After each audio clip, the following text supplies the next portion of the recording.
23:23. Amanhã ainda carrega o frescor da madrugada, quando a primeira luz atravessa a copa das árvores e pousa sobre o quintal.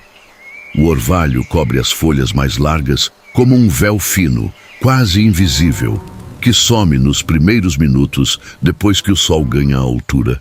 É nesse instante preciso, quando o dia ainda não decidiu que temperatura vai assumir, que a vida no sítio já começou. Não com pressa, não com barulho, mas com um movimento lento e seguro de quem sabe que cada gesto importa, que cada escolha feita agora vai determinar o que a terra vai devolver semanas mais tarde. No canto do terreiro, encostados na cerca de madeira velha, alguns sacos de ráfia aguardam. São sacos comuns, do tipo usado para transportar ração ou adubo, lavados, furados na base com uma faca ou com um ferro em brasa, dispostos sobre o chão batido como se sempre tivessem feito parte daquela paisagem. Para quem passa sem conhecer, parecem apenas sacos esquecidos. Para quem entende, são canteiros, são hortas verticais, são a solução simples para um problema antigo: cultivar quando o espaço é pouco, quando o solo nativo é compactado demais, quando a terra do quintal simplesmente não coopera. A batata doce é uma das culturas mais antigas das Américas. Povos indígenas já a cultivavam séculos antes da chegada dos europeus, e ela atravessou oceanos, adaptou-se a climas e solos os mais variados, alimentou gerações em períodos de fartura e de escassez. Tem raízes que crescem em solos pobres, onde outras plantas desistem. Tem folhas que o sol castiga sem matar. Tem uma resistência silenciosa que parece combinar com a personalidade de quem escolhe viver no campo, longe do ritmo das cidades, perto do cheiro da terra molhada e do som dos grilos ao entardecer. Mas cultivar batata doce em sacos exige que essa resistência natural seja canalizada com cuidado. O saco substitui o canteiro aberto, e isso muda tudo. Dentro de um volume limitado de substrato, as raízes não têm para onde se expandir sem encontrar a parede do recipiente. A umidade precisa ser administrada com mais atenção do que em pleno solo, porque o saco seca mais rápido em dias quentes e retém mais água em dias nublados. O equilíbrio entre esses extremos é o primeiro aprendizado de quem começa. A preparação começa pelo substrato.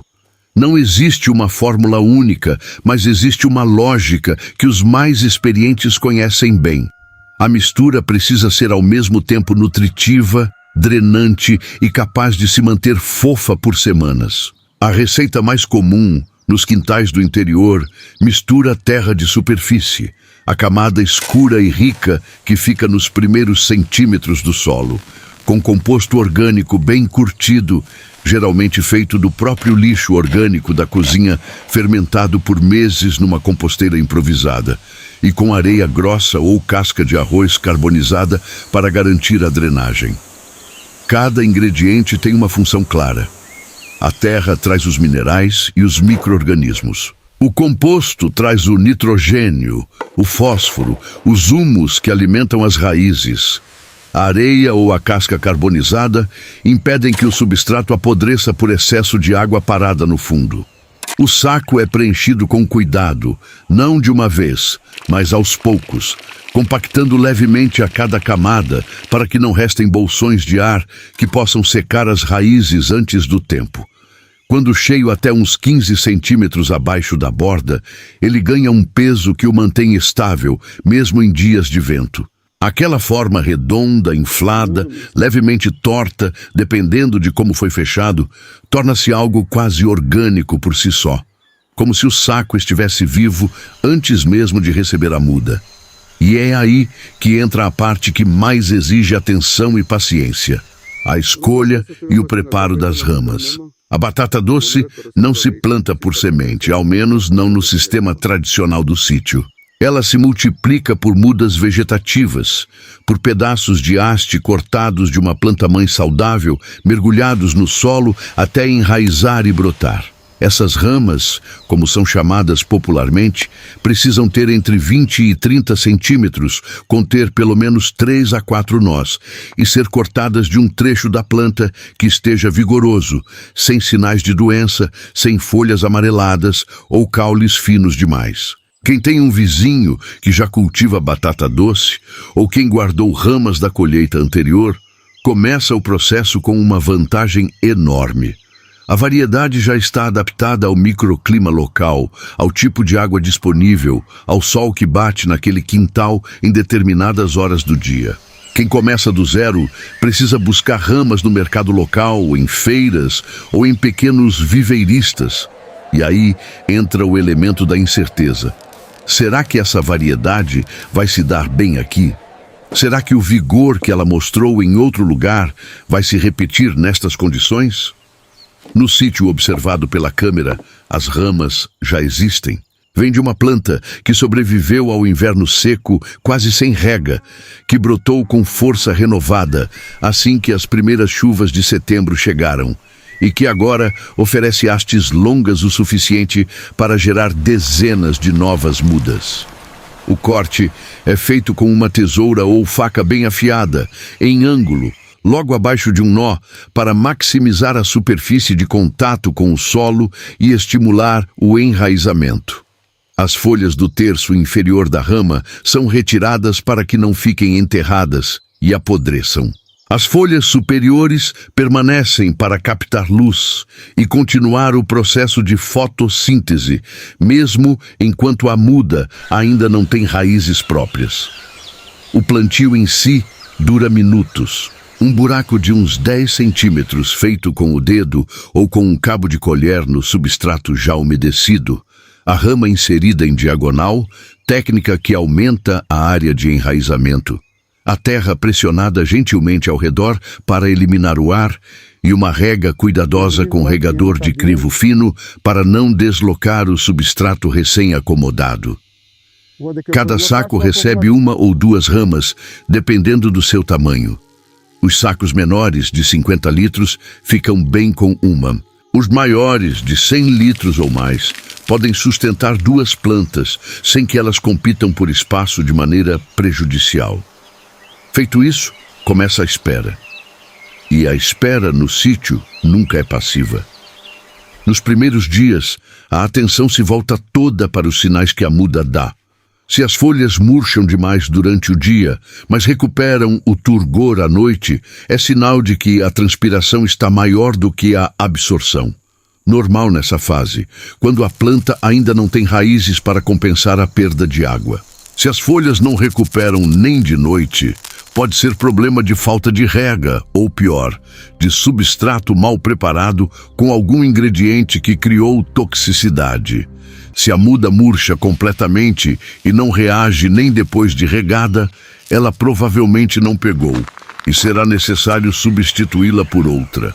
Mas quando ela pega, e esse momento tem algo de pequena festa silenciosa no quintal, a mudança é visível. A planta fica ereta. As folhas recuperam o brilho.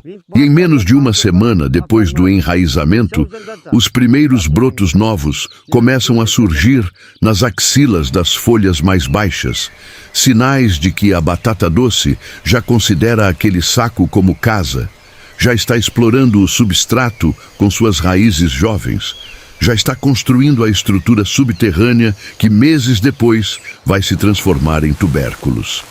O crescimento que se segue é exuberante. A batata doce é uma planta de comportamento rasteiro. Suas hastes naturalmente se espalham pelo chão à procura de espaço. E no sistema de sacos, essa tendência precisa ser administrada. Alguns agricultores deixam as ramas se espalharem sobre o chão ao redor dos sacos, o que cria uma cobertura verde densa que retém umidade e abafa o crescimento de ervas daninhas. Outros tutoram as hastes para cima, amarrando-as em uma estrutura de bambu ou de arame, transformando o cultivo em algo quase ornamental, com folhas em formato de coração pendentes como cortinas verdes. No calor do verão, Quando o sol pesa sobre o quintal do meio da manhã até o meio da tarde, os sacos exigem atenção redobrada. O substrato em volume limitado aquece mais do que o solo aberto, e as raízes jovens são sensíveis ao calor excessivo. A solução mais usada é posicionar os sacos em locais que recebam sol da manhã, mas fiquem sombreados no período mais quente do dia. Uma latada, uma árvore de copa aberta, a sombra de um muro, qualquer proteção parcial faz diferença. Outra estratégia é cobrir os sacos com palha ou com folhas secas, criando um isolamento externo que reduz a amplitude térmica dentro do substrato. A rega é o ato mais repetido de todo o cultivo. Em dias secos de verão, pode ser necessária todos os dias, preferencialmente no início da manhã ou no fim da tarde, nunca no momento mais quente para evitar o choque térmico nas raízes. A maneira de verificar se o saco precisa de água é simples. Inserir o dedo uns 5 centímetros no substrato. Se estiver úmido, aguardar. Se estiver seco, regar até escorrer pelo fundo. Sinal de que todo o volume foi umedecido adequadamente. Cerca de 2 meses depois do plantio, algo começa a acontecer no interior dos sacos que ainda não é visível pela superfície, mas que a planta já anuncia com mudanças discretas no comportamento das hastes.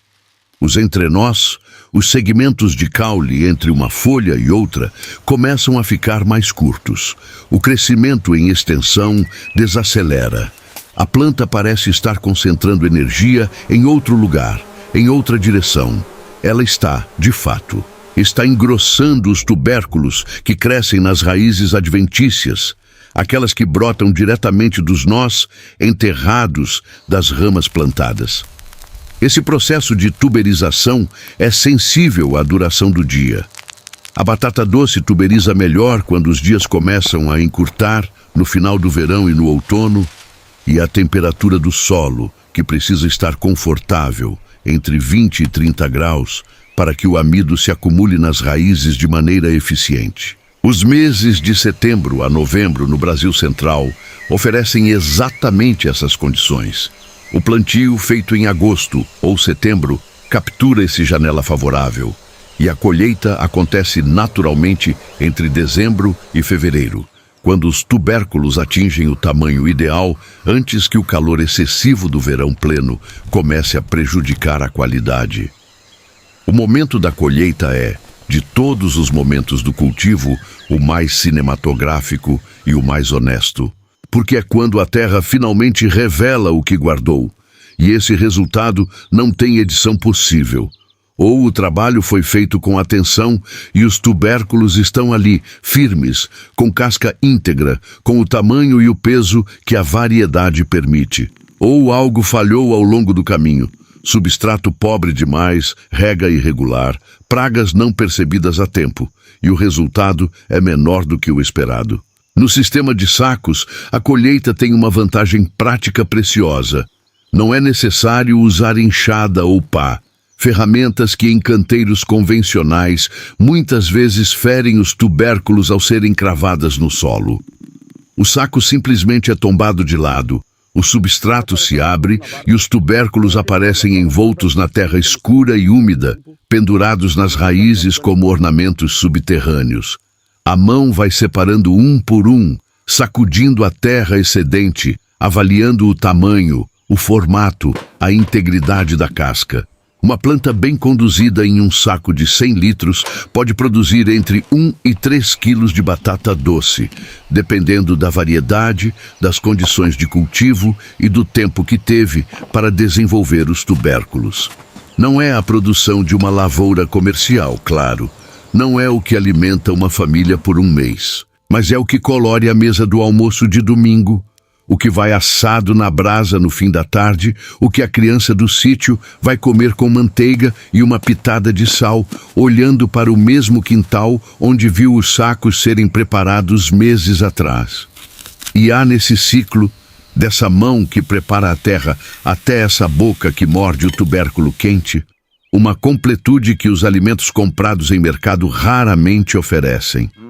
Não é romantismo, É uma percepção real e concreta de que o esforço tem retorno, de que a paciência se justifica, de que a terra responde quando tratada com atenção. O substrato usado pode ser reaproveitado na estação seguinte, enriquecido com mais composto, corrigido com cal, se a acidez aumentou, revigorado com uma cobertura de esterco curtido. Os sacos, lavados e secos ao sol, duram múltiplas temporadas. As ramas da nova colheita guardam o material genético da planta que funcionou bem, que produziu bem, que resistiu ao que o clima impôs naquele ano. Tudo se reutiliza, tudo se replica. O sítio aprende consigo mesmo, temporada após temporada. Quando o sol começa a descer no horizonte e a sombra da cerca se alonga sobre o terreiro, os sacos já estão posicionados para o próximo ciclo. Alguns ainda cheios de plantas em crescimento, outros já tombados, esvaziados, esperando para serem lavados. Outros ainda preenchidos com substrato novo, aguardando as ramas que serão cortadas amanhã cedo, antes que o calor chegue. O quintal do sítio não descansa, porque a terra não descansa. Ela processa, transforma, armazena, devolve. E quem escolhe esse ritmo como estilo de vida aprende com o tempo que a maior lição do cultivo não está na técnica, embora a técnica importe, mas na disposição de começar de novo, sempre, com a mesma calma do primeiro plantio. Porque na terra, como na vida, o que importa não é nunca ter errado, é saber como voltar.